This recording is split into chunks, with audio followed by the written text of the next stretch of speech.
The morning sun cast long shadows across the flight deck of the aircraft carrier. Akagi, as Admiral Kiichi Nagumo, stood watching his pilots prepare for what many believed would be another crushing victory for the Imperial Japanese Navy.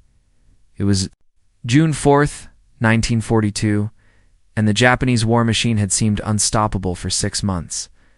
From Pearl Harbor to the Dutch East Indies, from Singapore to the Philippines, the rising sun flag had advanced with terrifying efficiency across the Pacific. Commander Mitsuo Fukita, the same pilot who had led the Pearl Harbor attack, checked his instruments one final time. Round him, the combined fleet represented the most formidable naval force ever assembled by Japan. 4 fleet carriers, Akagi, Kaga, Soryu, and Hiryu, carried over 250 of the world's most experienced naval aviators.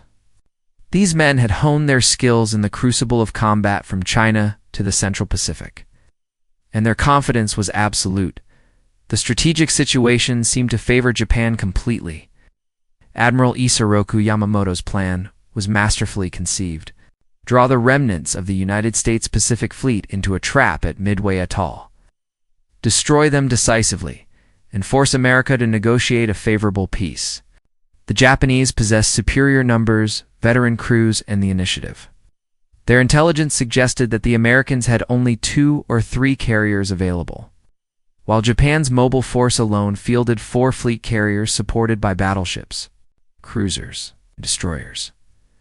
According to Samuel Eliot Morrison's comprehensive history of United States naval operations in World War II, the Japanese entered the Midway operation with supreme confidence based on their unbroken string of victories.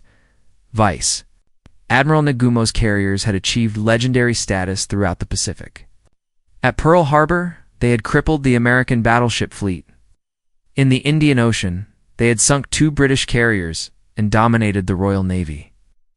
In April, during the Doolittle raid's aftermath, they had pursued American forces unsuccessfully. But this only strengthened their resolve to finish the job at Midway. The tactical doctrine of the Imperial Japanese Navy emphasized aggressive, offensive action and decisive battle. Their pilots were trained to perfection, many having flown combat missions since the China incident began in 1937.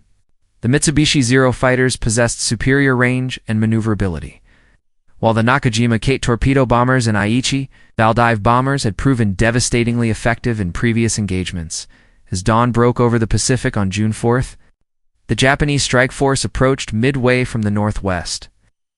The weather was clear, with excellent visibility, perfect conditions for carrier operations. Nagumo's confidence was shared by his entire command. They had rehearsed these operations countless times, and their coordination was flawless. The American defenders at Midway, they believed, would crumble as quickly as every other target they had struck. Lieutenant Commander Shigeru Itaya led the first wave of fighters off Akagi's deck, followed by the bombers that would soften Midway's defenses. The precision with which the Japanese launched their aircraft spoke to months of intensive training and combat experience. Each pilot knew his role perfectly, and the carrier crews worked with mechanical efficiency to spot fuel and launch over 100 aircraft in the operation's opening phase. The rising sun had reached its zenith, casting its shadow across half the Pacific Ocean, and few could imagine that within hours, this symbol of invincibility would begin its long descent toward defeat, 3,000 miles away from the Japanese fleet. In the basement of the 14th Naval District headquarters in Pearl Harbor, a different kind of battle had already been won. Lieutenant Commander Joseph Rochefort and his team of cryptanalysts had achieved what many considered impossible. They had broken the Japanese naval code designated JN-25. This intelligence coup would prove more valuable than any weapon in the American arsenal. Admiral Chester Nimitz stood in his office overlooking Pearl Harbor's still-damaged facilities, reviewing the intelligence that Station Hypo had provided. The intercepts were clear. The Japanese were planning a major offensive against Target AF. And Rochefort's team had confirmed through clever deception that AF meant Midway Atoll. More importantly, they knew the composition of the Japanese, forced their approach routes, and even their timing. The American Pacific Fleet was in desperate condition following the disasters of December 7th and the subsequent retreat across the Pacific.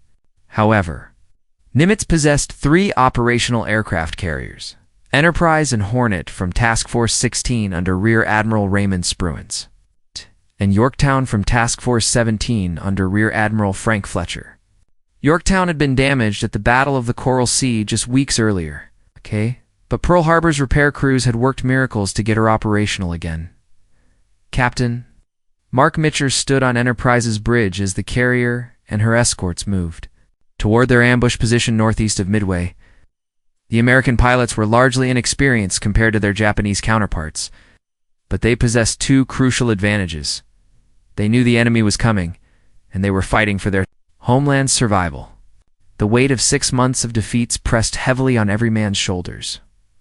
Walter Lord's definitive account, Incredible Victory, details how American intelligence preparation gave them the strategic initiative despite tactical disadvantages.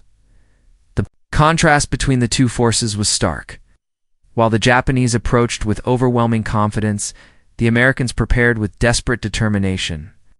Ensign George Gay of Torpedo Squadron 8 checked his Douglas Devastator torpedo bomber. Knowing that his outdated aircraft would likely be flying into a death trap, the Devastator was slow, poorly armed, and vulnerable, but it was what they had. Similarly, the Grumman Wildcat fighters were outmatched by the nimble Zeros in almost every performance category. Lieutenant Commander Wade McCluskey, Enterprises Air Group Commander, studied the intelligence reports one final time. The Japanese would likely approach from the northwest, launch their attack on Midway, then turn to deal with any American naval forces. This predictability, born of Japanese tactical doctrine and previous success, would hopefully provide the opening the Americans needed. At Midway itself, the defenders prepared for the onslaught they knew was coming. Marine Fighter Squadron 2, 21, equipped with obsolete Brewster Buffaloes, would face the Zero fighters. The island's anti-aircraft guns were positioned to provide maximum coverage. Every available aircraft from B-26 Marauders to Navy Catalina flying boats was prepared to join the battle. The American plan was necessarily simple given their disadvantages. They would allow the Japanese to attack Midway, hopefully catching Nagumo's carriers while they were rearming and refueling their aircraft. The timing would be critical. Strike too early, and the Japanese combat air patrol would be at full strength. Too late, and the enemy might launch a devastating counterstrike against the American carriers. As the two fleets converged on their fateful rendezvous, the Americans carried with them not just the hopes of their nation, but the accumulated intelligence work of months of patient code-breaking. The Japanese superiority in numbers and experience would soon face its greatest test against American knowledge and determination. The first Japanese bombs fell on Midway Atoll at 6:36 a.m. June 4, 1942. Lieutenant Joichi Tominaga led 36 Nakajima Kate bombers and 36 Aichi Val dive bombers, escorted by 36 Zero fighters, in a precisely executed attack on the American installations. The defenders' obsolete Brewster Buffalo fighters rose to meet them, but the Zeros quickly established air superiority, shooting down 15 of the 25 Marine fighters that managed to get airborne. Captain Richard Fleming led the Marine dive bombers from Midway in a desperate counterattack against the Japanese carriers.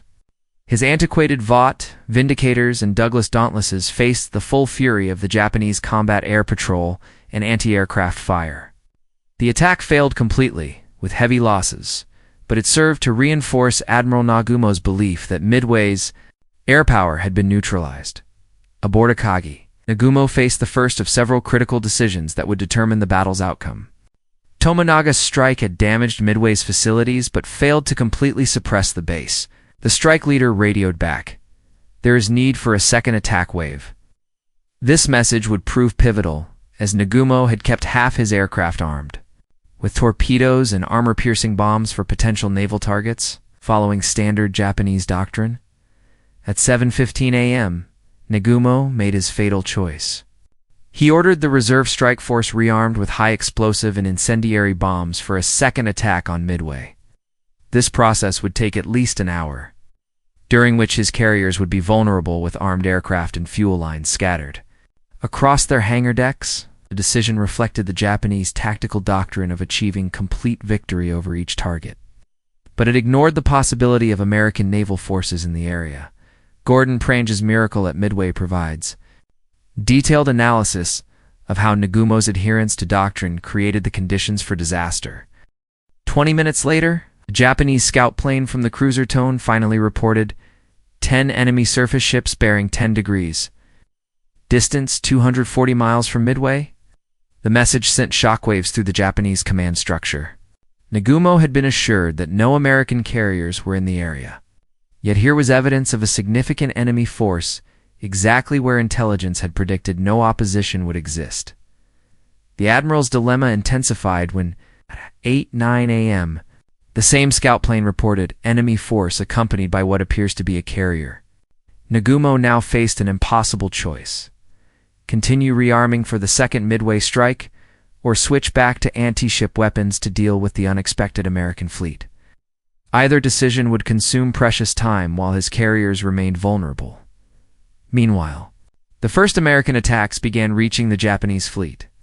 Lieutenant Colonel Walter Sweeney's Army Air Force B-17 Flying Fortresses attacked from high altitude, achieving no hits but forcing the Japanese carriers to maneuver and disrupting their rearming operations. These attacks, though ineffective, contributed to the growing confusion and time pressure facing Nagumo's staff. At 8:37 a.m., Lieutenant Commander Eugene Lindsay's Torpedo Squadron 6 from Enterprise began their attack approach. The Douglas Devastators, flying at low altitude and low speed, presented perfect targets for the Zero Combat Air Patrol. Lindsay's squadron was virtually annihilated, with only 4 of 14 aircraft surviving and no torpedo hits achieved. Similar fates awaited Torpedo Squadrons 3 and 8. The carnage was terrible to witness. Ensign George Gay, the sole survivor of Torpedo Squadron 8, watched from the water as his squadron mates were systematically shot down by the swarming Zeros. The Japanese fighter pilots, led by aces like Lieutenant Commander Shigeru Ataya, demonstrated their superior training and aircraft performance.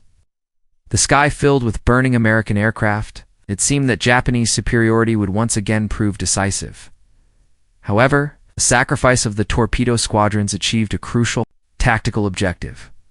The Japanese combat air patrol was drawn down to sea level, chasing the slow-moving Devastators. When the next wave of American attackers arrived, they would find the enemy fighters out of position and low on fuel and ammunition. The stage was set for the most decisive 5 minutes in naval aviation history at 10:22 a.m. on June 4th, 1942. Lieutenant Commander Wade McCluskey peered through his Douglas, dauntless dive bomber's canopy and spotted the white wakes of the Japanese fleet far below. After flying for over an hour beyond his planned search area, burning precious fuel while following a Japanese destroyer racing to rejoin the main fleet, McCluskey had found Admiral Nagumo's carriers just as they were most vulnerable. The scene below was a tactician's dream and a carrier captain's nightmare. All 4 Japanese carriers were caught in the middle of rearming and refueling operations. The hangar decks of Akagi, Kaga, and Soryu were crowded with aircraft, fuel lines, and ordnance. The ships were turning into the wind to launch aircraft, presenting perfect targets for dive bombing attacks.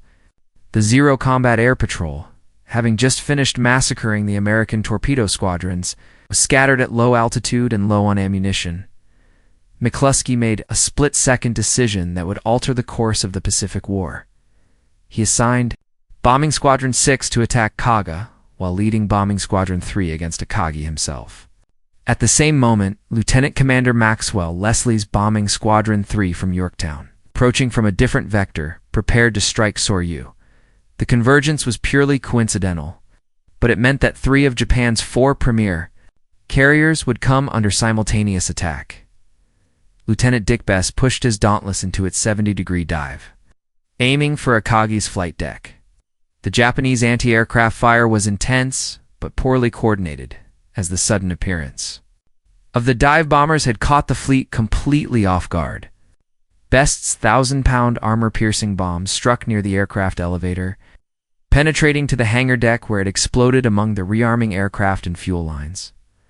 According to Jonathan Parshall and Anthony Tully's Shattered Sword, most authoritative account of the Japanese perspective. The simultaneous attacks achieved complete tactical surprise. The explosion aboard Akagi was catastrophic. Secondary explosions from aviation fuel and armed aircraft began immediately, turning the pride of the Imperial Navy into a blazing inferno. Admiral Nagumo, standing on the bridge, watched in horror as his flagship transformed from a symbol of Japanese power into a death trap. The fire spread so quickly that within minutes, Akagi was unable to conduct flight operations. Simultaneously, Bombing Squadron 6 devastated Kaga. Lieutenant Warren Kroger scored a direct hit on the forward flight deck, while other bombers struck the superstructure and hangar deck. Like Akagi, Kaga's rearming operations became her doom as secondary explosions ripped through the ship. The carrier that had participated in Pearl Harbor was now a burning wreck. Her experienced aircrew trapped below decks or consumed in the flames. Soryu suffered a similar fate under Lieutenant Commander Leslie's attack. 3 direct hits in rapid succession turned the carrier into an inferno. Commander Ryosaku Yanagimoto, Soryu's captain, chose to go down with his ship. A decision that exemplified the Japanese warrior code but cost the Imperial Navy one of its most experienced carrier commanders. The ship's entire air group was lost, including many of the pilots who had achieved fame at Pearl Harbor. In the span of 5 minutes, from 10:22 to 10:27 a.m., the balance of naval power in the Pacific shifted decisively. 3 of the 4 carriers that had attacked Pearl Harbor were burning wrecks.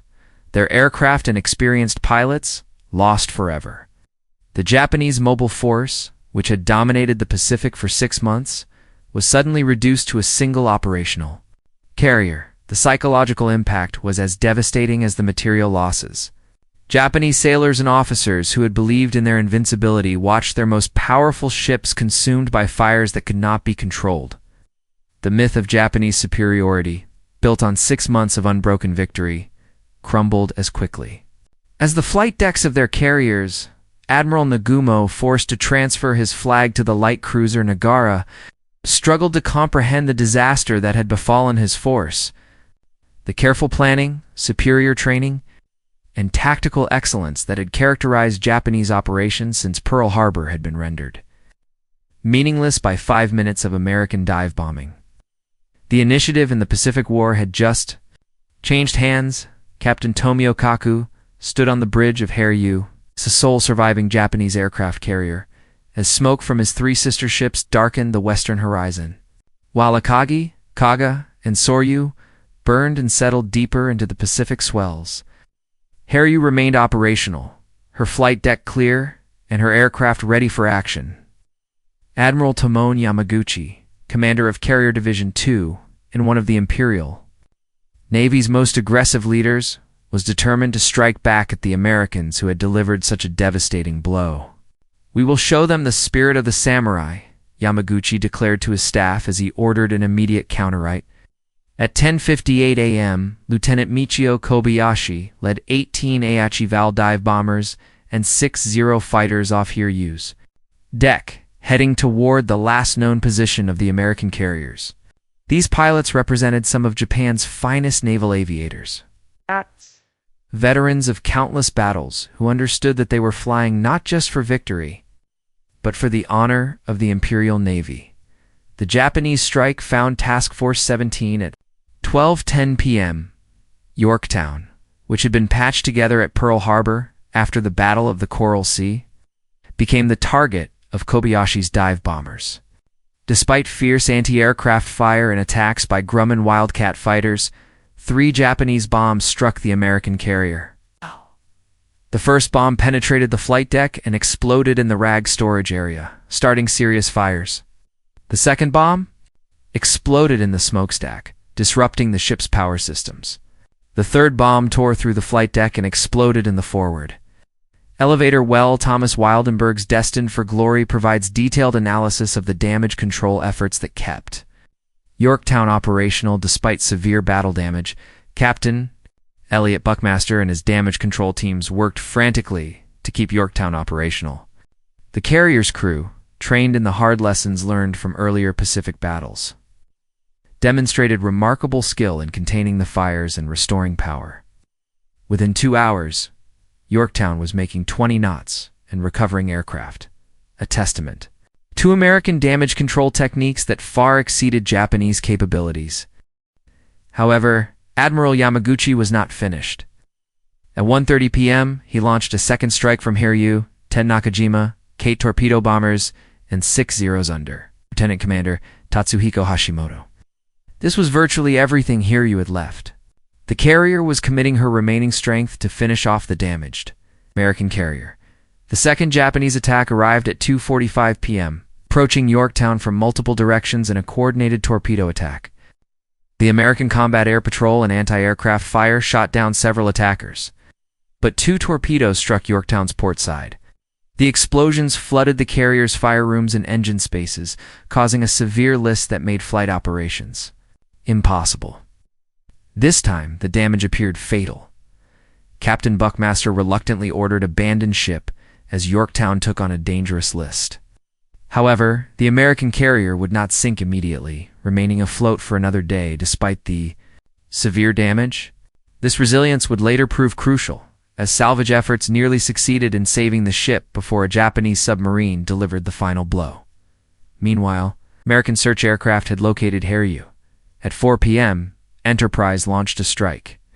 A group of 24 dauntless dive bombers under Lieutenant Wilmer Ruai, the Japanese carrier, having exhausted most of her aircraft in the attacks on Yorktown, was poorly defended when the American bombers arrived at 5 p.m. 4 bombs struck Hiryu in rapid succession, turning the last operational Japanese carrier into a blazing wreck. The hangar deck fires spread quickly, consuming the remaining aircraft and making damage control efforts futile. Admiral Yamaguchi, recognizing that his ship was doomed, chose to remain aboard and go down with Hiryu. Following the samurai tradition of accepting responsibility for defeat, as darkness fell on June 4, 1942, the Japanese mobile force had been effectively destroyed. All 4 carriers that had launched the Pearl Harbor attack were burning or sunk, along with most of their experienced pilots and aircraft. The myth of Japanese invincibility lay shattered in the Pacific swells. Admiral Yamamoto was forced to cancel the Midway operation and order a general retreat. Admiral Isoroku Yamamoto stood in the operations room of the battleship Yamato, studying the damage reports that painted a picture of complete disaster. The architect of Pearl Harbor, the man who had warned that Japan could run wild for 6 months in the Pacific, now faced the consequences of that strategic gamble. By midnight on June 4, 1942, all 4 of his premier aircraft carriers were lost, along with over 200 aircraft and many of Japan's most experienced naval aviators. The human cost was staggering. Commander Mitsuo Fushida, the hero of Pearl Harbor, lay wounded aboard the hospital ship, while his comrades perished in the flames of their carriers. Lieutenant Commander Shigeru Itaya, one of Japan's finest fighter pilots, was among those who died trying to defend their ships against the American dive bombers. These men represented years of training and combat experience that could never be replaced quickly enough to maintain. Japan's tactical advantage, Captain Elliot Buckmaster returned to the still-floating Yorktown on June 5 with a salvage party. Determined to save his ship despite the torpedo damage, the carrier's survival after such punishment demonstrated the superior damage control techniques that American naval architects and crews had developed. While Japanese carriers burned catastrophically when hit, American ships proved remarkably resilient, often surviving multiple torpedo and bomb. It's through compartmentalization and effective firefighting. Richard Frank's Tower of Skulls details how Japanese naval aviation never recovered from the pilot losses at Midway, fundamentally altering the Pacific War's trajectory. The strategic implications of the defeat were immediately apparent to thoughtful Japanese officers. Vice Admiral Kiichi Nagumo, evacuated from his burning flagship, understood that Japan had lost not just for carriers, but the initiative in the Pacific War. The combined fleet's ability to project power across vast ocean distances was crippled. While American industrial capacity would soon begin producing new carriers and training new pilots at a rate Japan could not match. Lieutenant Commander Joseph Rochefort and his codebreakers at Station Hypo had achieved what many considered impossible. They had given the underdog American fleet a decisive intelligence advantage that overcame Japanese numerical and tactical superiority. The victory vindicated Admiral Nimitz's decision to trust the intelligence despite skepticism from Washington. The Japanese codes would remain partially readable for months, providing continued strategic advantages to American forces. The psychological impact rippled throughout both fleets. American morale, devastated by 6 months of continuous defeat, soared with news of the victory. Ensign George Gay, rescued after floating for 30 hours near the Japanese fleet, became a symbol of American resilience and determination. His survival story, witnessed from the water as he watched the great carrier battle unfold, provided dramatic testimony to the courage of his fallen squadron mates. Conversely, Japanese confidence was shattered. The Imperial Navy had built its entire Pacific strategy around the mobile force's ability to achieve decisive victories through superior training and equipment. With that force destroyed, Japan faced the prospect of a prolonged war against an enemy with vastly superior industrial resources. The 6 months of easy victories were over. Ahead lay years of increasingly desperate defensive warfare. Admiral Yamamoto immediately began planning to rebuild Japan's carrier force, but the mathematics were daunting. American shipyards were launching new Essex-class carriers at a rate that would soon overwhelm any Japanese construction program. More critically, the experienced pilots lost at Midway, men who had trained for years before the war, could not be replaced quickly enough to maintain qualitative superiority over increasingly skilled American aviators. The Battle of Midway marked the end of Japanese expansion in the Pacific. Every subsequent operation would be defensive, fighting to hold positions rather than seize new ones. The rising sun, which had seemed destined to dominate the Pacific, had reached its zenith and begun its long decline toward ultimate defeat. The initiative had passed permanently to the United States, setting the stage for the island-hopping campaigns that would eventually bring American bombers within range of Japan itself. The sun set on June 6, 1942, illuminating the oil slicks and debris fields that marked the graves of 4 Japanese aircraft carriers and over 3,000 Imperial Navy personnel. As rescue ships picked up survivors and the opposing fleets withdrew from the Midway area, both sides began to comprehend the magnitude of what had transpired. In the span of 5 minutes, the entire strategic balance of the Pacific War had shifted from Japanese dominance to American ascendancy. Admiral Chester Nimitz, receiving the victory reports at Pearl Harbor, understood immediately that this was the turning point he had desperately needed. The Pacific Fleet, which 6 months earlier had seemed doomed to defeat, now possessed the initiative for the first time since Pearl Harbor. The victory validated his decision to trust the intelligence from Station Hypo and risk his remaining carriers in what many had considered a desperate gamble. The human stories emerging from the battle illustrated both the heroism and tragedy of naval warfare. Ensign George Gay's rescue after 30 hours in the water became a symbol of American survival against overwhelming odds. His first-hand account of watching Torpedo Squadron 8 die around him while achieving no hits on the Japanese carriers demonstrated both the courage of the air crews and the obsolescence of their equipment. Walter Lord's interviews with survivors, compiled an incredible victory, revealed how individual acts of heroism and split-second decisions shaped the battle's outcome. Conversely, the Japanese losses represented irreplaceable human capital. The pilots who perished at Midway had begun their training in the 1930s, accumulating thousands of hours of flight experience and combat knowledge. Replacing their skills would require years that Japan no longer possessed. Captain Tomio Kaku's decision to go down with Hiryu, while honorable by samurai standards, deprived the Imperial Navy of experienced leadership it desperately needed for the defensive battles ahead. The technological lessons learned at Midway would reshape naval aviation for the remainder of the war. American damage control techniques, demonstrated by Yorktown's survival after multiple bomb and torpedo hits, became the standard for all Allied navies. The vulnerability of carriers during rearming operations led to new procedures that prioritized keeping some aircraft ready for immediate launch regardless of other operational requirements. Intelligence warfare had proven as decisive as any weapon system. Lieutenant Commander Joseph Rochefort's code-breaking team had achieved a victory as complete as any won by bombs or torpedoes. The ability to read Japanese naval communications gave American commanders unprecedented insight into enemy intentions, transforming the Pacific War from a series of encounters to a chess match where the Americans could anticipate their opponent's moves. The strategic ramifications extended far beyond the immediate tactical situation. Japan's failure to destroy the American carrier force at Midway meant that the Pacific War would be prolonged indefinitely, playing to American industrial advantages. Emperor Hirohito, reviewing the disaster reports, began to understand that the decisive battle strategy had failed and that Japan faced an increasingly hopeless struggle against superior resources. For the United States, Midway provided the foundation for the offensive campaigns that would follow. The Essex-class carriers already under construction would join the SK, little-class fleet carriers, in task forces that could project American power across the Pacific. The Marine Corps and Army could now plan amphibious operations, knowing that naval aviation would provide reliable support against Japanese air and naval forces.